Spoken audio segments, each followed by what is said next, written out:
Hey guys, and welcome to the video. We're going to be discussing the upcoming Daredevil Disney Plus show and controversy surrounding the character not being in costume during some of the episodes. So let's dive into this Marvel news.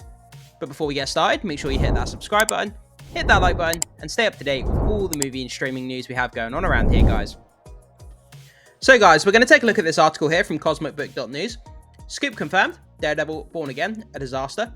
Insiders offer the series may be filled with lots of filler involving Matt Murdock, not the Man Without Fear.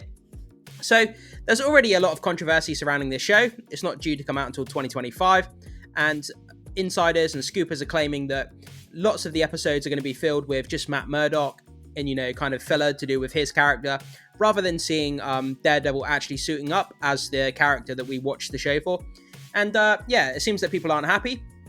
But let's dive into the article, guys, and see if we can get a little bit more information about what is going on. So, I'm officially marking another one of my Comic-Con scoops confirmed. As I recall, I was told Daredevil Born Again, in its current form, is a complete disaster. Marvel insiders did fill me in that Kevin Feige is retooling Daredevil Born Again to bring the series more in line with popular Netflix show and move it away from the goofy She-Hulk portrayal, as fans have had too much and are done with Feige's goofy MCU, as seen in Quantumania, Thor Love and Thunder, and She-Hulk. Yeah, I completely agree, guys.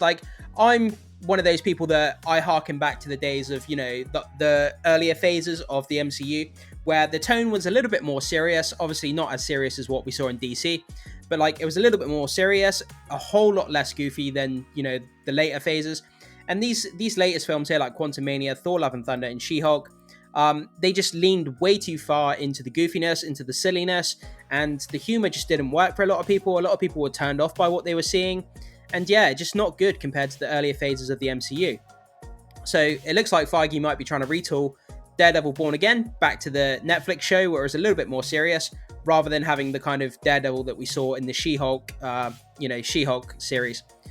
So I was told the info in July during the strikes, and when production on Daredevil Born Again paused.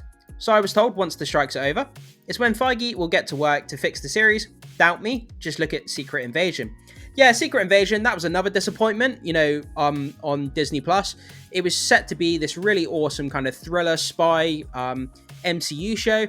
Obviously, we had Samuel L. Jackson in there. He's brilliant in pretty much anything. But it just looked like he wasn't enjoying his time in the series. It looked like he didn't really want to be there. And, the whole story just wasn't that great. The show was a big disappointment for a lot of people. And it's a shame because, it had a good foundation to be something great. So, worth a mention is the recent listing on the US Copyright Office by Marvel, which lists Daredevil Born Again as premiering in 2025. So we see there is lots of time to fix things, and it seems there are big delays. So yeah, most of the MCU shows have obviously been delayed. It's come out that they are actually retooling the MCU. They don't want to put out as much content as what they've been doing. They want to, make the quality better rather than the quantity. And, Bob Iger, the CEO of Disney, he's made comments about this. So, no Daredevil. The latest news comes from Can We Get Some Toast Twitter account. I love that name. Every time I read that name, I love it. Can We Get Some Toast? Such a great name. Twitter account, which claims episodes of Daredevil Born Again will only feature Matt Murdock and not Matt Murdock suited up as the Man Without Fear. I'm not sure how I feel about this, because it's on the one hand, I do get it. We can have some, really in-depth episodes about Matt Murdock, about the man, rather than, the vigilante. And we can really go into his backstory as him just being a regular guy, kind of doing his lawyer stuff and, seeing behind the scenes. And having a whole episode or few whole episodes where he's just Matt Murdock. That's great, because we can lean more into that character. We can see a bit more of his backstory, and it's good. But then on the other hand, it's kind of I'm watching a Daredevil show because I want to see Daredevil. Do you know what I mean? I do want to see Matt Murdock, of course I do, because I want to see that part of the character. But it's a duality. You want to see both characters, and you want to see the difference between Matt Murdock and Daredevil. It's the same person, but it's two different personalities, and it's those two personalities that kind of play off against each other. And that's kind of what makes people want to watch it, So the reason... So Matt can work as a lawyer and help citizens of NYC. Yeah, no problem with that. He will be putting his all into Murdoch and Associates to help New York and leave behind his life as Devil of Hell's Kitchen. For now, adds the account. So it looks like we have the Twitter post here from Can We Get Some Toast? There will be some episodes of Daredevil Born Again where Matt does not suit up as Daredevil at all. He will be putting his all into Murdoch and Associates to help New York and leave behind his life of Devil's Kitchen for now. And then we can see from here the US Copyright Office, and this is a screenshot of the description of the work. Matt Murdock, Charlie Cox, Wilson Fisk, Vincent D'Onofrio, they're darker alter egos to serve the people of New York, only to have it come back to them. Yeah, so I'm not against this, but I'm not for it at the same time. It's kind of like if I spend an hour of my time watching a Daredevil show to not see Daredevil in an episode, yes, I would be disappointed. But on the same time, I would understand why they're just featuring Matt Murdock in a couple of episodes to feature his character more prominently. So it's kind of I'm not really sure how I feel about it at this point. So lots of filler. A fan remarked, they're not using Daredevil in episodes, sounds like a lot of filler. Which saw Can We Get Some Toast compare things to Clark Kent and Superman. So Can We Get Some Toast says, you don't know what filler is? The account replied. That's like saying anything Clark Kent related in Superman movie is filler, when actually it's half his character. Exactly, because it's that dynamic of the characters' two halves, you know, Superman and Clark Kent. Even though they're the same person, they're like two different characters, but played by the same person. And it's that kind of dynamic between the two personalities of when he's on the job as Superman, plus when he's, you know, writing articles at the Daily Planet as Clark Kent. Two different people, but it's like how they balance being a god. It's how he balances being a god and being Superman as those two different personalities. And that's what makes it, you know, that's what makes it kind of exciting for people to watch. So the fan shot back at Clark and Superman appeared together. Wrong. A Superman movie has both Superman and Clark. That's the character, the duality of it. This is saying there'll be only episodes with Matt, so that's why I say it's filler, says the fan. No, I kind of do get that. I do get that. So if you've got an episode with just, you know, just Matt Murdock and not Matt Murdock and Daredevil, then we're just focusing on Matt. And I can see why someone would say, oh, well, that's just filler then, because we're not actually seeing the superhero that we're watching the show for. So I do get that to some degree, but it's all about the script and how they write the script. If it's just filler script, then I completely agree with them. But then if we're seeing a whole episode with Matt Murdock, but it's actually contributing towards the plot and it's actually, you know, forwarding the plot and it's actually meaningful, then it's not really filler, is it? Because it's achieving something. And obviously we've got the exchange there that we just read above. So, not suiting up. Another fan chimed in about the Netflix episodes. Quote, yes, just like Daredevil season 1 to 3, tons of episodes where he doesn't suit up at all. Can We Get Some Toast replied, what you're talking about, laugh my ass off, seasons 1 to 3, had him wearing a mask or a suit in every episode. Yeah, so I don't know if this is true or not, because in all honesty, I didn't see all the episodes from season 1 to 3. I watched a lot of them, but I haven't seen them all. But yeah, from my personal opinion, like I've been saying, guys, if I watch a Daredevil show, I expect to see Daredevil in pretty much every episode. Whether he's featured in it for 5 minutes, half an hour, the whole hour, I do expect to see a Daredevil in a Daredevil show in pretty much every episode. It's like, so you sign up to Netflix, you pay your $7 or $8 or however much it costs these days, and then you go to watch Daredevil Born Again, you know, all excited, you just signed up, you can't wait to see it, you sit down, you spend an hour of your time watching the show, and then it gets to the end of the first episode, and you don't even see Daredevil in the episode. And you're telling me you wouldn't be disappointed with that? Of course you would.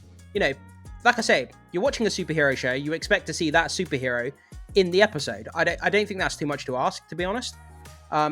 They can focus some episodes on Matt Murdock, I guess, but like I say, as long as the script's written well, then that's all that matters at the end of the day. So, going the cheap route, I added my own thoughts on why they won't be using Daredevil, in that I'm guessing it's to save money on possible VFX and stunts. With no Daredevil, obviously that means no choreography, fight scenes, or the need for special effects. The series is 18 episodes long. Yeah, so this is a break from the MCU kind of formula as well. You know, we've been getting these, you know, Disney Plus shows now, like Star Wars and Marvel, and they've only been doing sort of like 6 episodes in a season, which is kind of crazy. You know, where we used to get TV shows that had, you know, anywhere from 15, 20, 25 episodes in a series. And I don't know why Disney is doing this 6-episode format, because it doesn't seem to work. They have to rush through their plot point. There's a lot of stuff that doesn't make sense. The writing isn't well done. And with Daredevil going to 18 episodes is a great way to, you know, kind of flush out the character and to see more of him. And it can sort of they can pace themselves, you know, it doesn't need to be rushed. But anyway, guys, that's just a tangent. So it looks like we'll be watching Charlie Cox practicing law, which went really well in She-Hulk. Case dismissed. So there will be some episodes. Oh, okay, we've already read that. Scream's going cheap to save on VFX and stunts. That comes from Cosmic Book News. Yeah, guys. So, that's the end of the article. I don't think there's any. Is there any comments on this article? Let's have a look. Oh yeah, so there's a few. Makes sense for modern times. Emotional storytelling is the order of all things now, which requires less and less actual set pieces, nor really any thought put into them. After all, they didn't bring back the original team, nor double for Daredevil from the Netflix series when they were cut above the rest. Plus, I can already see this show being built around his diverse counterpart anyway. Oh god, that's what we need. More woke stuff, isn't it? Funny enough, the site has never praised anything about MCU. Always trolls on how bad future projects will be because of a few misfires from Marvel Studios. Always emphasizing Thor: Love and Thunder, Quantumania, She-Hulk, and Secret Invasion. Never mentioned No Way Home, Black Panther 2, Shang-Chi, Loki, WandaVision, Guardians 3. They are certified success by general audience. Well, in case you didn't know, She-Hulk is actually critically successful in the eye of Marvel Studios. It's the only real criticism is towards the CGI. Yeah, CGI was awful. All of those talk of woke doesn't count. Yeah, I mean, I agree to some point. I mean, like reading this person's comment here, you know, a lot of websites do tend to focus more on like negative news, because at the end of the day, negative news gets more people reading the news. I mean, if you just look at like normal news websites or like news on the TV, right? When your news comes on, daily news, like 99% of what you see on the news is negative because it gets more attention, it gets more people looking at it, more people reading it, and it just gets more kind of views and more buzz, like negative news. And it's always the way the news cycle has been, regardless of whether it's, you know, current events or whether it's media or, you know, movies in our case. There was plenty of praise for the MCU on the site before Kevin Feige destroyed it with his insistence on inserting progressive garbage. Does the JC stand for J Consumer? Okay. Yeah, and then it's just people arguing in the comment section, so I don't need to read any more of that. But yeah, guys, that's kind of where we are. So it looks like insiders are basically saying that Daredevil Born Again is a bit of a disaster. It looks like Kevin Feige is going to retool it back to what it was on the Netflix platform, rather than having this more silly, goofy tone that was in She-Hulk. So guys, jump into the comment section. Let me know what you think about this. Would it bother you to watch this show knowing that there's some episodes where you don't actually see Daredevil and it's just Matt Murdock? Or does that not really, you know, does that not really bother you as long as the script is good? I'd love to know what you think, guys. So thank you so much for watching, and I will see you soon.